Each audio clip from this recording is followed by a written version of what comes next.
परमात्मा पूर्ण ब्रह्म सर्व सृष्टि रचनहार कुल मालिक।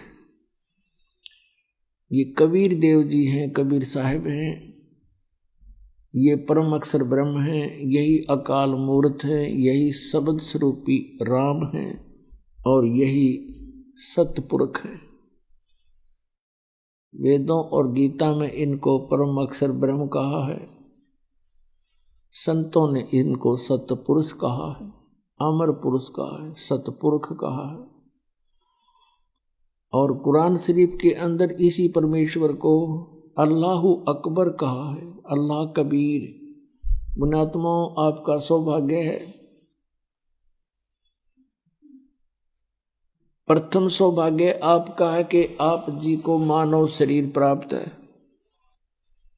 उससे भी अच्छी किस्मत आपकी है, लक है आपका, गुड लक है कि आप जी को वो धन प्राप्त हो गया जिसको खोजते खोजते ऋषियों ने अपने जीवन समाप्त कर दिए। काल ने हाथ नहीं लगने दिया इनके। और वो ज्ञान, वो अनमोल खजाना फिर परमात्मा ने स्वयं आकर हमें बताना पड़ा। हमने सतलोक के अंदर एक भारी भूल करी थी। उस भूल का आज हमें ये जो कष्ट है ये बहुत ही थोड़ा है। पुण्यात्माओं, जिस समय आप जी परमात्मा के तत्व ज्ञान से परिचित हो जाओगे, सभी बहन भाई, बुजुर्ग, बच्चे, नौजवान बच्चे, उस समय आपका कलेजा मुंह को आया करेगा कि हम इतने नीच, हमें ये सजा थोड़ी है जो आज हमें दी जा रही है, कुत्ते गधे सूअर बना के। और इस मनुष्य जीवन में हम कितने कष्ट उठा रहे हैं। ये संकट हमने कब मोल लिए थे, ये कब परचेज करे थे। ये दुख हम सतलोक में रहा करते थे। अब थोड़ा सा हिंट आपको सृष्टि रचना का देगा दास। पुण्यात्माओं, हम सभी सतलोक में रहा करते थे। अब परमात्मा, सबसे पहले परमेश्वर कबीर देव जी अकय लोक में रहते थे, अनामी पुरुष रूप में। वहां इनके एक रोमकूप की शोभा असंख्य सूर्य और असंख्य चंद्रमा मिला दे तो भी अधिक है। उसी परमात्मा ने एक से अनेक होने का निश्चय किया। उस परमात्मा ने नीचे के 3 लोक और अपने वचन से रचे। अकय लोक से नीचे अगमलोक, अगमलोक से नीचे अलखलोक, अलखलोक से नीचे फिर सतलोक। और इन अन्य तीनों लोकों में भी परमात्मा ने अपने अन्य रूप धारण किए। अगम लोक में अगम पुरुष, अलख लोक में अलख पुरुष और सतलोक के अंदर ये सत्य पुरुष नाम से वहां विराजमान हुए। अपने आत्माओं, सतलोक के अंदर आकर परमात्मा ने फिर अन्य और रचनाएं की। सबसे पहले उन्होंने एक वचन से 16 द्वीप रचे और फिर अपने 16 वचनों से 16 पुत्रों की उत्पत्ति की। उनमें से कौन कौन है? सहजदास, जोगजीत, अचिंत और ये इस प्रकार 16 हैं ये परमात्मा के वहां सतलोक में प्रथम प्रगट जो पुत्र हैं। इन 16 के 16 को अलग अलग द्वीपों में रहने का आदेश दे दिया। ये वहां रहने लगे।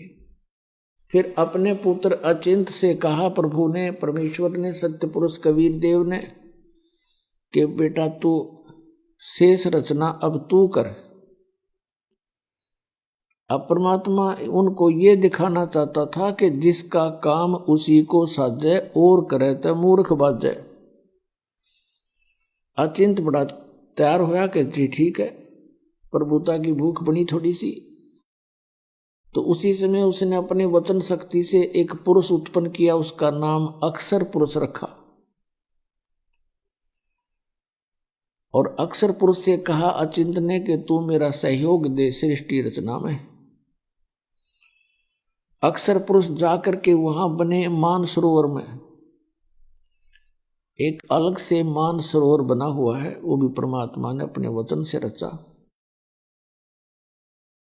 उस मानसरोवर के अंदर जाकर के स्नान करने लगा, फिर उसके अंदर गोते लगाने लगा, उसमें निंद्रा आगी, सो गया। काफी समय तक वो बाहर नहीं निकला। तब अचिंत ने परमात्मा से कहा, प्रभु ऐसे ऐसे अक्षर पुरुष निंद्रा में सोया पड़ा है, वो बाहर नहीं आ रहा, आगे रचना मैं कैसे करूं? तब परमात्मा ने कहा, पुत्र तुम कर भी कुछ नहीं सकते और ना ही आगे से ट्राई करना। ये एक उनको ट्रेलर दिखाना था कि तुम्हारे बस का यूं काम है नहीं, कहीं बीच में टांग अड़ान लग जाओ तुम। तब परमात्मा ने उस सरोवर से ही एक जल लिया अपने चुल्लू में, और उसमें एक अपने मंत्र से वचन से एक अंडा बना दिया इतना बड़ा। उस अंडे को छोड़ दिया उस सरोवर में। वो गड़गड़ गड़गड़ करता हुआ जब नीचे को गया, अक्षर पुरुष की निंद्रा भंग होगी और उसने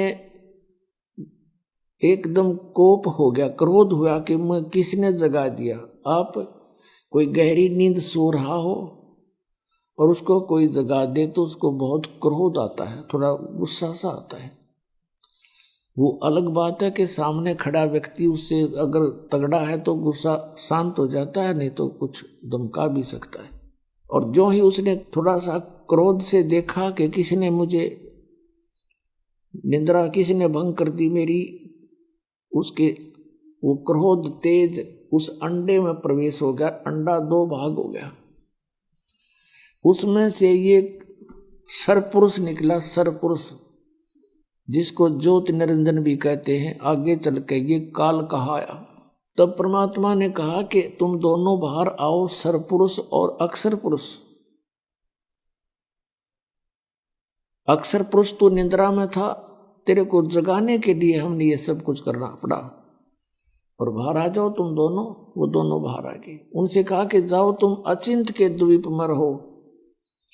अब 3 एक द्वीप में रहने लगे, सरपुरुष, अक्षर पुरुष और अचिंत पुरुष।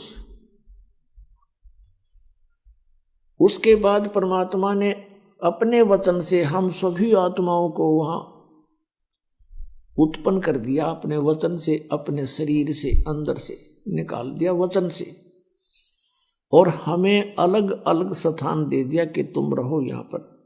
सदाबहार वृक्ष, पेड़, मेवा, काजू, सब, सेब, संतरे, फल, दूध की नदी, अमृत जल, कभी न खराब होने वाले वहां पदार्थ बना दिए। सतलोक से यहाँ एक परमात्मा ने एक सैंपल भेज रखा है, गंगा दरिया का जल। ये कभी खराब नहीं होता। इसके ऊपर रिसर्च करके सर मार लिया वैज्ञानिकों ने। ये कुछ नहीं खोज सके कि ये कैसे है ऐसा। तो ये सतलोक से आया परमात्मा ने हमें दिखाया कि वहां ऐसे पदार्थ हैं सारे, वो कभी खराब नहीं होते किसी भी एटमॉस्फेयर में। वहां तो वैसे एटमॉस्फेयर बहुत ही अच्छा है, हम सभी आनंद से रह रहे थे, वहां कोई काम नहीं था, और सबके अपनी अपनी संतान। उनको कहा कि तुम अपनी अपने परिवार उत्पन्न कर सकते हो, इतनी उन परमात्मा ने हमें आज्ञा दे दी थी।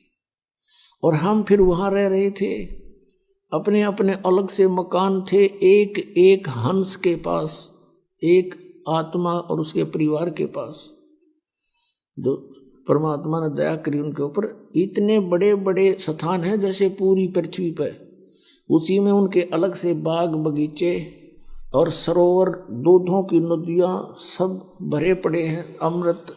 हम वहां रहा करते थे। युवा शरीर रहता सतलोक के अंदर, वहां जरा मरण नहीं है। जरा माने वृद्ध अवस्था और मरण माने मृत्यु, वहां जरा मरण नहीं है। जैसे गीता जी अध्याय नंबर 7 के श्लोक नंबर 29 में गीता ज्ञानदाता कहता है कि जो व्यक्ति जरा और मरण से छूटने का प्रयत्न करते हैं, जरा माने वृद्धावस्था बुढ़ापा और मरण माने मृत्यु, वो ते तत्ब्रह्म विदु, वे उस तत्ब्रह्म से परिचित होते हैं, जानते हैं। अखिलम अखिलम अध्यात्म, पूरे अध्यात्म मार्ग से और पूरे सब कर्मों से परिचित हो जाते हैं। वही केवल जरा और मरण से छूटने का प्रयत्न करते हैं। 8वें अध्याय के प्रथम मंत्र में अर्जुन ने पूछा, फिर किम तत्परम प्रभु, वो तत्परम क्या है, अध्यात्म क्या है, सब कर्म क्या है। 8वें अध्याय के 3रे श्लोक में गीता ज्ञानदाता ने कहा गीता जी में कि वो परम अक्षर ब्रह्म है, वो गीता ज्ञानदाता से अन्य है। तो वो परम अक्षर ब्रह्म है, सत्य पुरुष कहो, परम अक्षर ब्रह्म कहो। गीता जी अध्याय नंबर 15 के श्लोक नंबर 1 से 4 में और 16 और 17 में ये कंसेप्ट क्लियर कर रखे हैं। कहा कि उल्टा लटका हुआ संसार रूपी वृक्ष है, और जो संत इसको जानता है वह तत्वदर्शी संत है, पूरे विभागों सहित जानता है। तो उसमें कंसेप्ट क्लियर कर रखा है कि जो उल्टा लटका हुआ संसार रूपी वृक्ष है, उसके सब विभागों को जो बता देगा स वेदविद, वो तत्वदर्शी संत है, वेद के तात्पर्य को जानने वाला है। और उसके पश्चात परमेश्वर के उस परम पद की खोज करनी चाहिए, जहां जाने के बाद साधक फिर लौट कर कभी संसार में नहीं आते। गीता जी अध्याय नंबर 15 के श्लोक 16 और 17 में कहा कि सरपुरुष और अक्षर पुरुष ये दो प्रभु हैं, ये दोनों ही नाशवान हैं। इनके अंतर्गत जितने भी प्राणी हैं वो भी नाशवान हैं, उनकी भी जन्म मृत्यु होती है। और ये सरपुरुष भी और अक्षर पुरुष भी नाशवान है, लेकिन जीव आत्मा किसी की नहीं मरती। 17वें श्लोक में 15वें अध्याय के गीता जी में कहा है कि उत्तम पुरुष है तू अन्य, ये परम अक्षर ब्रह्म की तरफ संकेत है, सतपुरुष की तरफ संकेत है। उत्तम पुरुष तो और ही है इन दोनों से, सरपुरुष और अक्षर पुरुष से। वही तीनों लोकों में प्रवेश करके सबका धारण पोषण करता है, और वही वास्तव में परमात्मा कहता है, और वही वास्तव में अविनाशी है। तो यहाँ सरपुरुष और अक्षर पुरुष ये ऐसे परमात्मा ने हमें बताया, ये ऐसे इनकी उत्पत्ति हुई। हम सभी वहां रह रहे थे, वहां जरा मरण नहीं था, बुढ़ापा नहीं था। सबसे बड़ा कैर जीव पे बुढ़ापा और फिर मौत है। दोनों ऐसे जुल्म हमारे ऊपर यहाँ गुजारी रखे, और बाकी शेष जीवन में पता नहीं कितनी कितनी आपदाएं आती हैं।